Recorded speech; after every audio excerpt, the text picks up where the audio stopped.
할렐루야. 네, 오늘 수요 예배 오신 여러분을 주님의 이름으로 환영하고 또 축복합니다. 하나님께서 크신 은혜로 또 저와 여러분 모두에게 채워 주시기를 원합니다. 네, 어제가 절기상으로 어제가 무슨 날이었어요? 네, 추분이었습니다. 추분. 봄에는 춘분이고 가을에는 추분 이렇게 있죠. 3월 한 20일경 요때가 이제 춘분, 9월 20일경 요때가 이제 추분 이렇게 되는데 보통은 9월 21일, 22일 뭐 이렇게 되다가 어제가 9월 23일인데 어제가 추분이었습니다. 이 추분은 낮과 밤의 길이가 같다. 뭐 이런 거죠. 그래서 이제 추분이 지나고 한 하루가 지났으니까 이제는 낮보다 밤이 짧아졌다 이거죠. 길어졌다는 거죠. 그죠? 낮이 짧아지고 밤이 길어지기 시작을 했다 이런 겁니다. 그러니까 밤이 길어지니까 해가 좀 늦게 뜨겠죠. 그죠? 밤이 길어지니까 해가 좀 일찍 지겠죠. 점점점 이제 해가 일찍 져서 이제는 그렇게 되면 어떻게 되는 거야? 그렇게 되면 이제 겨울이 오는 겁니다. 겨울이 오고 그리고 이제 새해가 오고 이렇게 되어진다라고 하는 것입니다. 계절은 이렇게 변합니다. 계절은 변합니다. 그런데 계절은 변해도 우리의 믿음은 주님 오시는 그날까지, 주님께 가는 그날까지 우리의 믿음은 절대 변질되지 말고 변함이 없이 견고한 믿음을 가져야 될 줄로 믿습니다. 오늘 사사기 연구 71번째고요. 사사기 연구 71번째고 사사기 18장에서 이제 19장으로 왔습니다. 19장 와서 1절로 4절인데 오늘 제목이 사사시대의 안타까움. 어서 많이 좀 들어본 단어네요. 그래서 안타까움. 사사시대의 안타까움. 여러분 안타까움, 제가 사사기 하면서 이 안타까움에 대한 이야기를 좀 했어요. 언제 했는지 기억나세요? 기억이 잘 안 나세요? 누구 할 때 했어요? 누구? 삼손. 맞아요. 삼손. 삼손 이야기를 할 때마다 너무 안타깝다, 너무 안타깝다라고 하는 거죠. 삼손이 나시린으로 태어났잖아요. 정말 그의 출생은 기가 막혔잖아요. 여호와의 사자가 2번씩이나 나타나고 그리고 태어날 아이에 대해서 예언을 해주고 어떻게 그 아이를 양육해야 될지 알려주고 나시린으로서, 거룩한 나시린으로서 그렇게 태어나기 전부터 준비되어졌던 삼손, 그리고 이스라엘의 사사가 된 삼손. 그런데 이 삼손은 참 안타까운 삶을 살았다는 거죠. 안목의 정욕, 그 육신의 정욕에 빠져가지고 그때 이 딥나를 가든 가사를 가든 어디를 가든 여인에 빠져서 끝내는 드릴라에 빠져서, 그래서 안타까운 마지막의 죽음조차도 정말 안타깝게 죽는 그런 삼손의 모습. 그래서 삼손의 이야기를 하면서 참 안타깝다, 안타깝다라고 하는 이야기를 참 많이 했다는 거죠. 여러분, 우리의 신앙생활에 안타까움이 있으면 안 되겠죠, 그죠? 아이고 참 저 사람 안타깝다 이렇게 되지 않아야 되겠다라고 하는 겁니다. 근데 오늘 주제가 뭐예요? 사사시대의 안타까움이라는 것입니다. 자, 오늘 주보에 4문제 있습니다. 딱 알맞는 4문제. 자, 오늘 첫 번째 문제는 뭘까? 첫 번째 문제는 사사시대의 특징이 뭐냐 하는 거예요. 여러분, 사사시대, 지금 사사기를 여기까지 공부해 왔는데 물어볼게요. 사사시대의 특징은 뭐예요? 오, 그래요. 야, 그래도 여러분이 그래도 답변을 그렇게 잘 해주시니까 고맙네요. 그래서 사사시대의 특징은 뭐라고요? 왕이 없는 거예요. 왕이 없는 거예요. 그러면 왕이 없는 것이 특징인데 또 특징이 또 있어요. 뭐가 있어요? 네? 왕이 없어가지고 그래 자기 소견에 옳은 대로 행하는 거예요. 자기 마음대로 행하는 거예요. 왕이 없어서 기준이 없다는 거예요. 지침이 없다는 거예요. 뭔가 리더가 없다는 거예요. 그래가지고 자기 소견에 오른 대로, 이 자기 소견에 오른 게 뭐예요? 지 맘대로 한다는 거예요. 내 맘대로 한다는 거예요. 그게 사사시대의 특징이다라고 하는 거예요.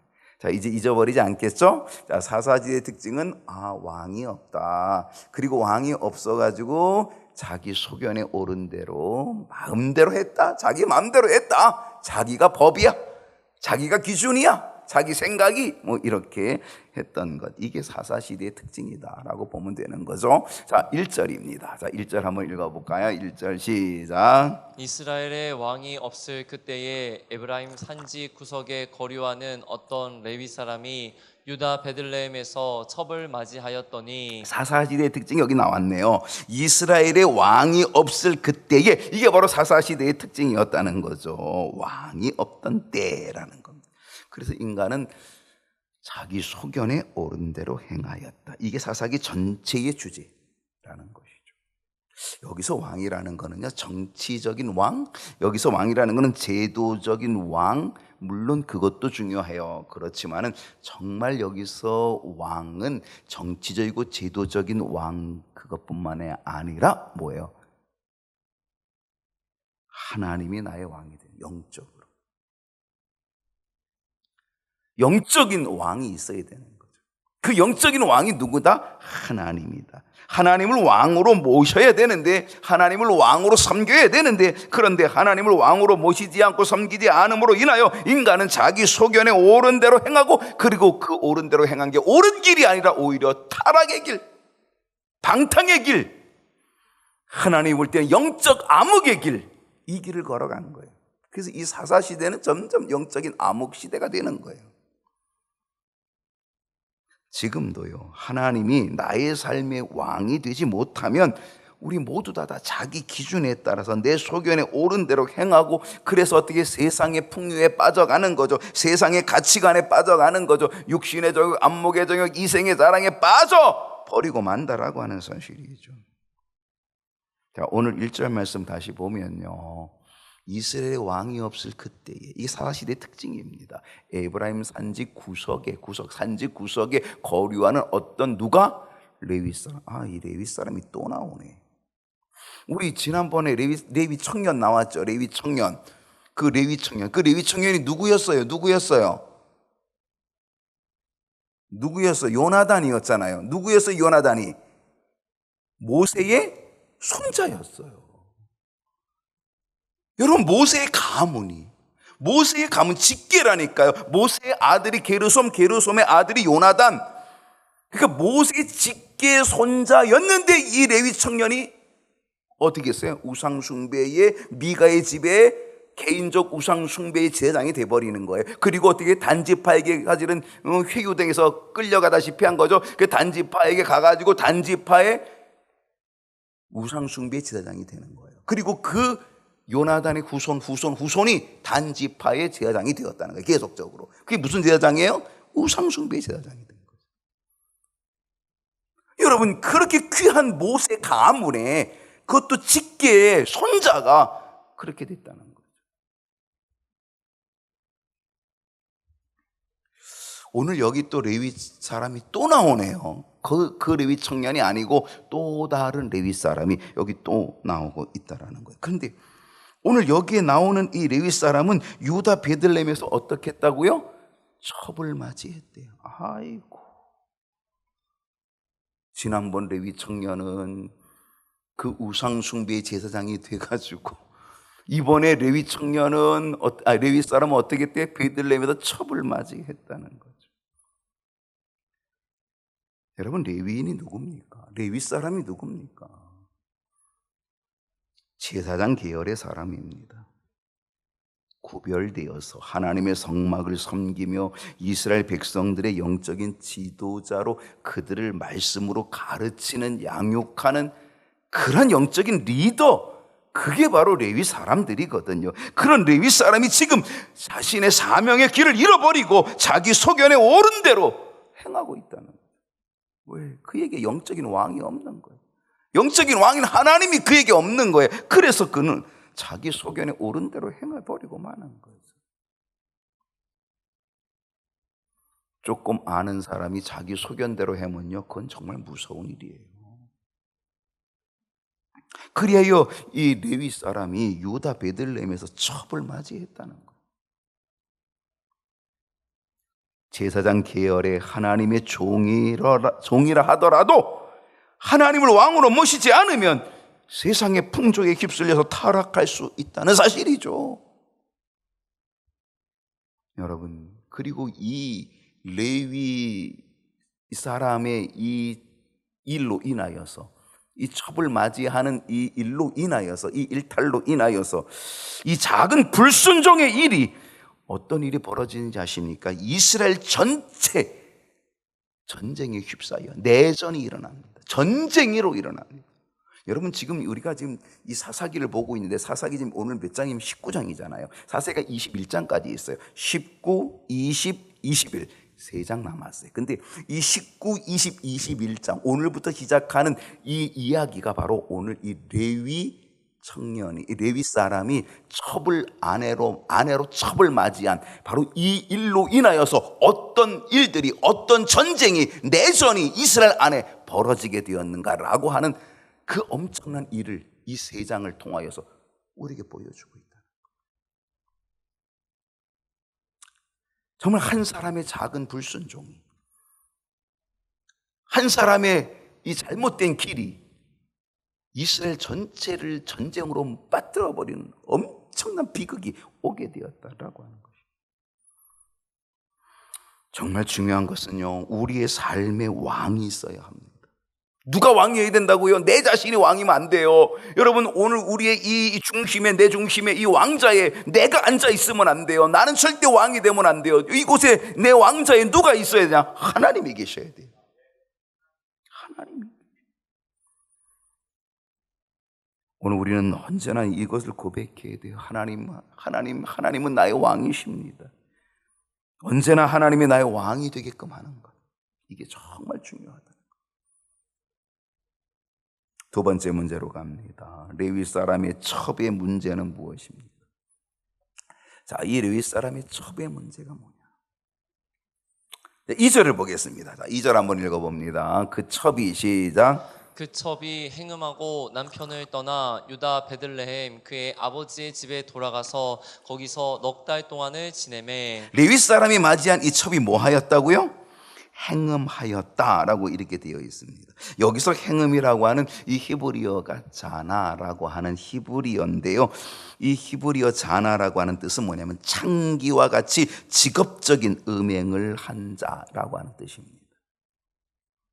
그런데 이 히브리어 원문에는요, 이 자나, 이 창기와 같은 직업적 음행을 한 이 음행의 이 자나 뒤에 전치사 하나가 붙어 있어요. 그 전치사가 뭐냐면 알라이우라고 하는 전치사 하나가 붙어 있는데, 이 전치사 알라이우의 뜻은 뭐냐? 그것은 그에게 대항하여라는 거예요. 대항하여. 그러니까 이 레위 사람의 첩이 누구를 대항했다? 그 남편을 대항했다는 거예요. 그를 대항하여 라는 거죠. 그래서 어떤 신학자는 이렇게 이 부분을 이렇게 이야기하는 겁니다. 이 전치사를 통해 알 수 있는 거는 먼저 이 남편이, 레위 사람이 이 남편이 먼저 행음하였다는 거예요. 그렇기 때문에 그 남편을 대항하여서 이 첩도 당신이 행음하면 나도 이렇게 돼버렸다는 거죠.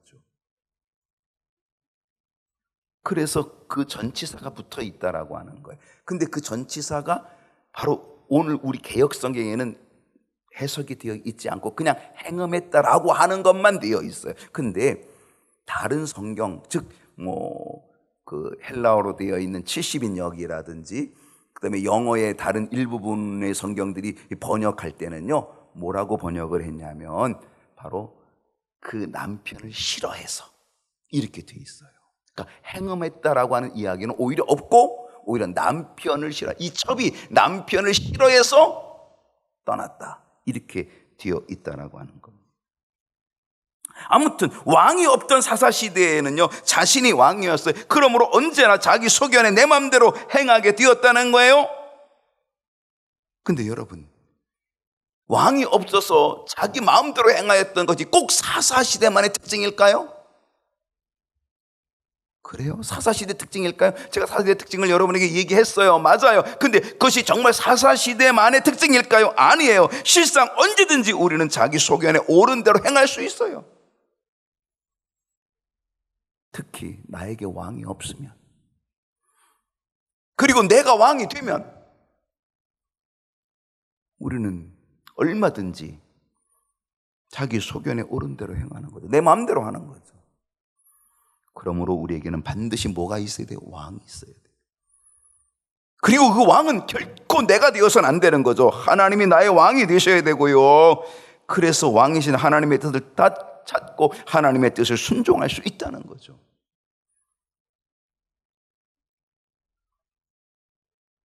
오늘 이 레위 사람의 첩, 그는 남편에 대항하여서 이제 어떡해요? 남편을 떠나게 되었다는 거죠.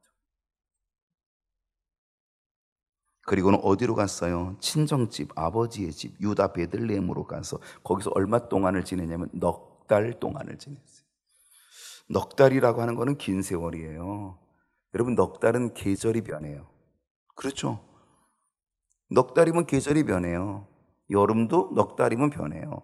겨울도 넉 달이면 변해요. 요즘 봄, 가을은 더 빨리 변해요. 그러니까 그만큼 한 계절이 변할 정도로 오래 있었다라고 하는 거예요. 고대 근동 사회에서 아내가 혹은 첩이 친정으로 돌아갔다는 것은 뭘 의미하느냐? 친정으로 돌아갔다는 것은 남편과 관계가 깨졌다라고 하는 거예요. 끝났다라고 하는 거예요.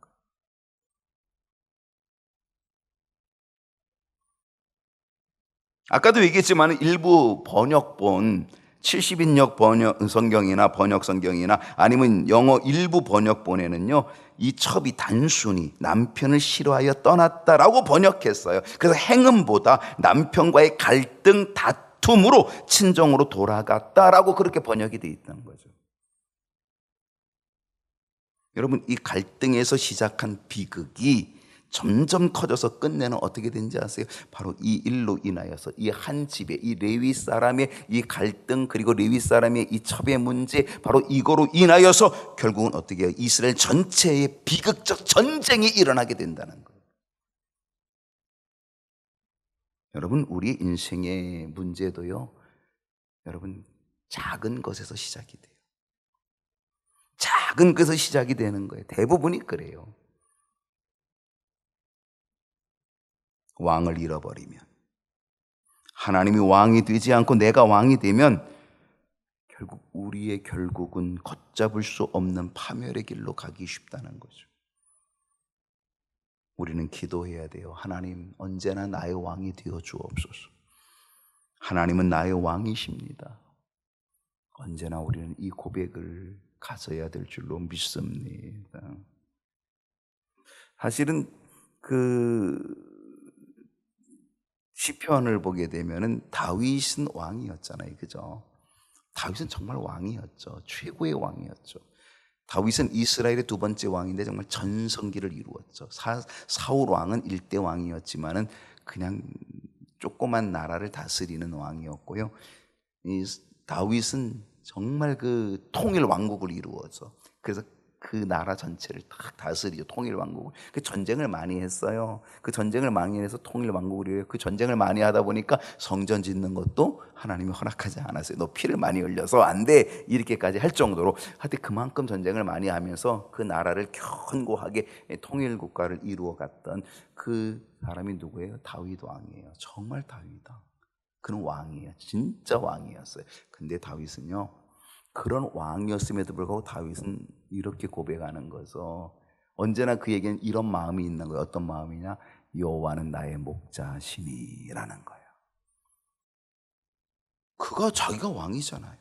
내가 왕이야, 진짜 왕이잖아요. 근데 자기가 왕이야 이렇게 아니에요. 하나님이 왕이셔, 하나님이 나의 목자셔 라고 하는 바로 이 고백이, 다윗은 언제나 왕의 자리에서 늘 이런 마음이 있는 거죠.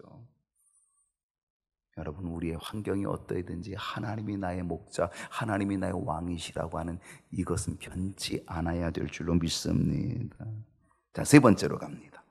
자, 사사기 19장 3절에서 무엇을 느낄 수 있습니까? 라는 거예요. 자, 사사기 19장 3절인데 사사기 19장 3절이 뭘까? 한번 여러분, 좀 길긴 하지만 한번 잘 읽어보면서 여기서 여러분이 어떤 것을 느낄 수 있는지를 한번 여러분 한번 좀 생각을 한번 해보세요. 뭘 느낄 수 있는지. 자, 그의 남편이, 시작. 그의 남편이 그 여자에게 다정하게 말하고 그를 데려오고자 하여 하인 한 사람과 나귀 2마리를 데리고 그에게로 가매 여자가 그를 인도하여 아버지의 집에 들어가니 그 여자의 아버지가 그를 보고 기뻐하니라. 여러분, 이 19장 3절을 보니까 어때요? 읽어보니까 어때요? 그래도 괜찮지 않아요? 마음에 안 들어요? 19장 3절이 그래도 괜찮지 않아요? 뭔가 이 문제의 실마리가 좀 풀리는 듯한 그런 것을 느끼지 않아요? 그렇죠. 문제의 실마리가 풀리는 어떤 모습을 여기서 여러분 볼 수가 있어요. 여러분, 여기에 세 사람의 등장인물이 있는데요, 그 사람의 태도들을 한번 여러분이 보면 돼요. 오늘 19장 3절이 우리에게 주는 교훈이 뭐냐? 여기에 나오는 등장인물들이 우리에게 주는 교훈이 뭐냐? 이들이 가지고 있는 태도가 뭐냐? 한번 우리가 생각해 볼 필요가 있다는 거예요. 그 첫 번째는 누구다? 첩의 남편이에요. 그러니까 레위 사람이죠. 첩의 남편. 자, 그 레위 사람의 태도죠. 어떤 태도였어요? 그의 남편이 그 여자에게 뭐라고 말했어요? 다정하게 한번 말해 보세요, 여러분. 다정하게 말해 보실래요? 사람들이요, 참 다른 사람한테는 다정하게 말하면서 자기 집안 식구들한테는 다정하게 얘기를 못 하더라고요. 사실은 자기 집안 식구에게 다정하게 얘기해야 되거든요. 근데 딴 사람한테는 완전히 다정하게 얘기하는데, 엄청 다정하게 얘기하는데, 근데 자기 집안 식구한테는 다정하게 얘기를 못 해. 우리 문제들이에요. 이 문제. 그의 남편이 그 여자에게 다정하게 말했다는 거예요. 이건 집안 식구에게 얘기한 거네요. 다정하게 얘기했다는 거죠. 여러분, 여기서 다정하게 말했다고 하는 이 히브리어 원문이요, 레다벨 압리빠라고 하는, 알리빠이라고 하는 그런 단어인데요, 이걸 문자적으로 말하면 이런 거예요. 그의 남편이 그 여자에게 다정하게 말했다라고 하냐면 그 남편이 그 여자의 마음에 말했다. 와, 되게 문학적인 거예요. 어디다 말을 했다고요? 마음에 말을 했대요. 그러니까 여러분, 다정하게 얘기하는 거는요, 마음에 말해야 돼요. 아이고, 그럼 마음에 말하면 되겠구나. 그리고 사람들이 마음에다 말을 하는데 어떻게 말하는지 아세요? 마음을 완전히 후벼 파. 완전히 마음을 그냥 화살을 찔러, 창으로 찔러. 그냥 얼마나 아프게 하는지 몰라요. 마음 아프게. 아니, 마음에 말하라 그랬다고 그냥 마음을 그냥 후벼 파는 거예요. 그냥 상처를 그냥 잔뜩 내는 거죠. 그렇게 마음에 말하는 게 아니라 여기서 마음에 말하는 거는요, 그 마음에 감동을 주도록, 그 마음이 감동을 받도록 그게 말하는 게 여기서 다정하게 말한다라고 하는 거예요. 오늘 여러분, 이거 우리 배워야 돼요. 우리 이거 연습해야 된다니까요. 우리가 실천해야 된다니까요. 여러분, 어떤 말 하세요? 여러분, 속회에서 속회 식구들 좀 말할 때 좀 다정하게 얘기하세요. 그 마음 후벼 파는 그런 거 하지 말고 그 마음에다가 감동을 주게끔 그 마음에다가 좀 다정하게 얘기하시라고요. 그 선교에서 왜 이렇게 여러분 말을 좀 다정하게 하세요. 후벼 파지 말고 마음에 상처 주지 말고 그 마음이 감동을 받고 움직일 수 있도록 그렇게 하라는 거예요.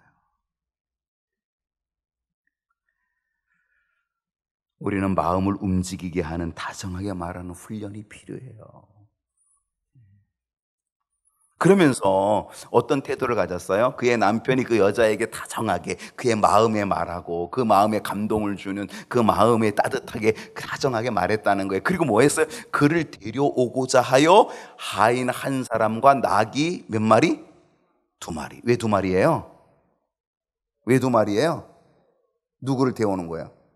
그래요, 만약에 낙이 한 마리를 갖고 왔다면 이 부인이 안 갔을 거예요.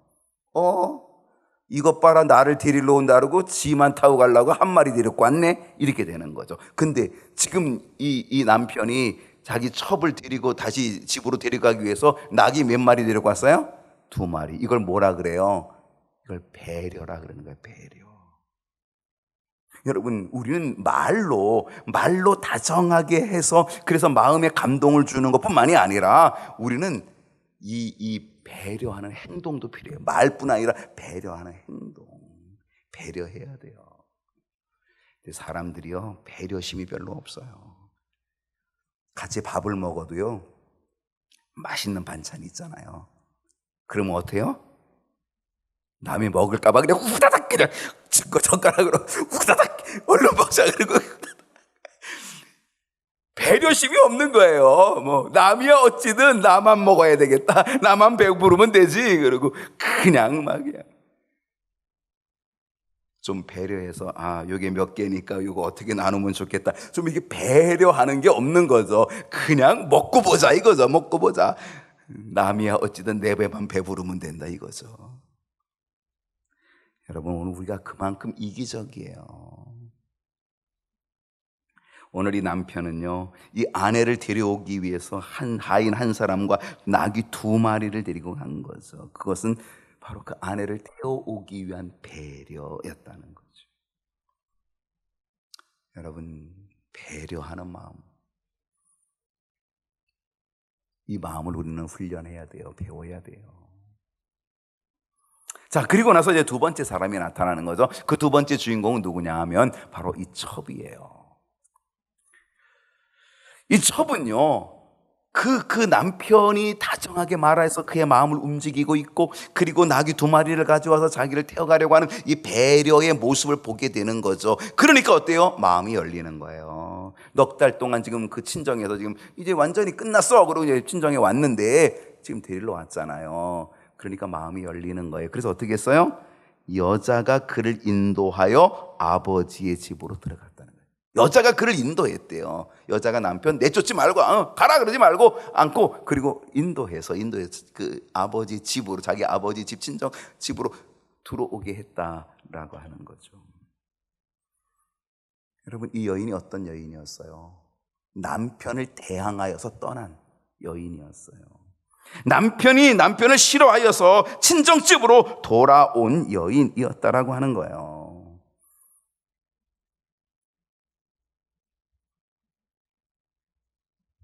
그런데 그 남편을 인도해서 자기 집으로, 아버지 집, 그 집으로 들였다는 거예요. 왜 그랬던 거예요? 다정한 말, 마음에 말하는 말, 그리고 배려하는 나귀 새끼, 바로 이 준비한 배려로 인하여 움직인 거예요. 여러분, 사람을 움직이게 하는 건 바로 이 다정한 말과 배려하는 거예요. 그럼 움직이는 거예요. 자, 거기다가 장인의 태도가 나타나요. 3번째 사람이에요. 이 장인이 어땠어요? 아버지 집에 들어가니까 그 여자의 아버지가 그를 보고 어떻게 했다고요? 기뻐하니라. 기뻐했다는 거예요. 여러분, 무엇을 깨닫습니까? 다정한 말과 다른 사람을 배려하는 마음은요, 그 찢어진 상처를 회복하고 모두에게 기쁨을 주게 된다는 거예요. 이제부터는 다정한 말 연습하시기 바랍니다. 까칠한 말 하지 말고, 가시돋친 말 하지 말고, 마음을 찌르랬다고 막 마음을 막 찔러대지 말고, 다정한 말 연습하고 남을 배려하는 것 연습하고, 그러면 어떻게 된다? 모두에게 기쁨이 되는 거예요. 모두에게 기쁨이 되는 거예요. 자, 4번째로 갑니다. 네 번째, 관계 회복을 위해 필요한 것은 무엇입니까? 여러분, 관계 회복을 위해 필요한 것이 있어요. 자, 한번 4절 한번 읽어볼게요. 자, 관계 회복을 위해서 4절 시작. 그 장인 곧 그 여자의 아버지가 그를 머물게 하매 그가 3일 동안 그와 함께 머물며 먹고 마시며 거기서 유숙하다가. 여러분, 관계 회복에서 아주 중요한 것이 뭔지 아세요? 그게 뭐냐면 함께 하는 거예요. 함께 하는 게 뭐냐? 머무는 거예요. 함께 머무는 거예요. 여러분, 관계가 멀어지면 어때요? 함께 해요? 피하잖아요. 눈길도 안 주잖아요. 저기서 벌써 오는 거 보면 일로 도망가잖아요. 집에서도 여러분 어떻게 해요? 집에서도 관계가 안 좋으면 어때요? 각방 쓰잖아요. 그리고 좀 더 관계가 안 좋으면 어때요? 집 나가잖아요. 함께 머물 수 없다니까요. 관계 회복은 어떻게 된다? 함께 하는 거예요. 함께. 그의 장인이 이 여인의 장인이 이 레위 사람의 장인이 사위를 그의 집에 머물게 했다는 거예요. 그 머물게 한 게 뭐야? 그 머물게 하는 게 함께 하는 거고, 그 머물게 하고 함께 하는 것이 뭐냐? 관계를 회복하게 하는 거라고 하는 거예요. 근데 여기서 이 장인이 머물게 할 때 그냥 머물게 했다는 게 아니에요. 여기서 머물게 한 것이요, 강권적으로 머물게 했다는, 강권적으로. 그것은 뭐예요? 진심이었다는 거예요. 강권적인 건 진심. 그건 기쁨으로 받아주는 거였다는 거예요. 그래서 마음으로 머물게 했다는 거예요.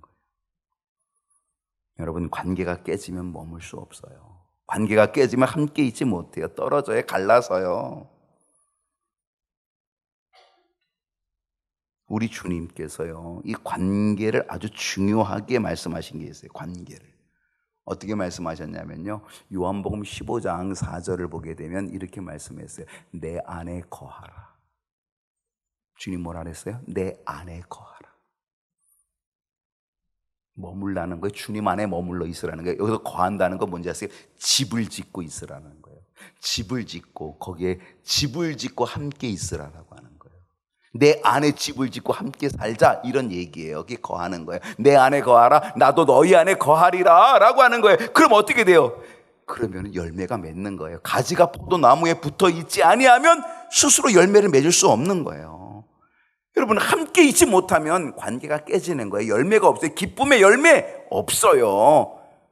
그런데 함께 하면 거기 뭐가 돼? 열매가 맺는 거예요. 기쁨의 열매가 맺게 된다는 거예요. 그래서 관계에 있어서 아주 중요한 건 함께 하는 거죠. 기쁨의 열매, 사랑의 열매가 그 함께함 속에서 나타나거든요. 오늘 이 레위 사람의 장인은요, 그의 사위를 그 집에 머물게 하면서 그 아내와의 관계를 회복시키고 있다는 거죠. 또한 어떻게 했어요? 앞절로 다시 한번 가주세요. 앞으로 하나 가주시면, 말씀을 앞으로 하나 가주세요. 그러면 뭐라 그랬어요? 자, 그를 머물게 하매 그가 3일 동안 그와 함께 머물며 어떻게 했어요? 그 다음에는 먹고 마시며 거기서 유숙한다. 먹고 마시며. 여러분, 관계를 회복하는 것 중에 하나는 뭐예요? 먹고 마시는 거예요. 함께 머물고 먹고 마시는 거예요. 여러분, 관계가 불편하면 절대로 함께 못 먹어요. 먹을 수 있어요? 취하죠. 안 넘어가죠. 관계가 회복되면 먹고 마시게 되는 거예요. 여러분, 우리 주님은요, 우리들과의 관계 회복을 위해서 함께 하는 자리, 그리고 먹고 마시는 자리에 우리를 초대해 주셔요. 그 자리가 어떤 자리냐? 예배의 자리. 그 자리가 어떤 자리냐? 성찬의 자리예요. 여러분, 예배의 자리는 뭐예요? 하나님과 함께, 우리 주님과 함께 머무는 자리예요. 주님을 만나고 주님과 함께하는 게 예배의 자리고요. 그 예배의 자리에서 성찬을 나누는 거는요, 주님의 몸과 주님의 피를 먹고 마시면서 함께 먹고 마시는 바로 그 기쁨의 자리, 사랑의 자리, 하나 되는 자리, 그게 성찬인 거죠. 그러니까 예배와 이 성찬 아주 중요한 거죠. 예배의 자리를 통해서 주님의 사랑을 느끼고 함께 머무는 시간과 공간이 되고, 그리고 성찬을 통하여서 주님의 몸과 피를 먹고 마시며 주님과 하나 되는 관계, 그걸 회복하는 거예요. 여러분, 이 교회가 머무는 자리가 되기를 원합니다. 그래서 주님과의 관계가 회복되어지는 거예요. 머무는 자리, 함께하는 자리. 사랑의 관계가 회복되고 기쁨의 관계가 회복되고 은혜의 관계가 회복되는 것, 깨진 관계가 회복되는 것. 오늘 이곳이 여러분에게 회복의 자리가 되기를 축복합니다.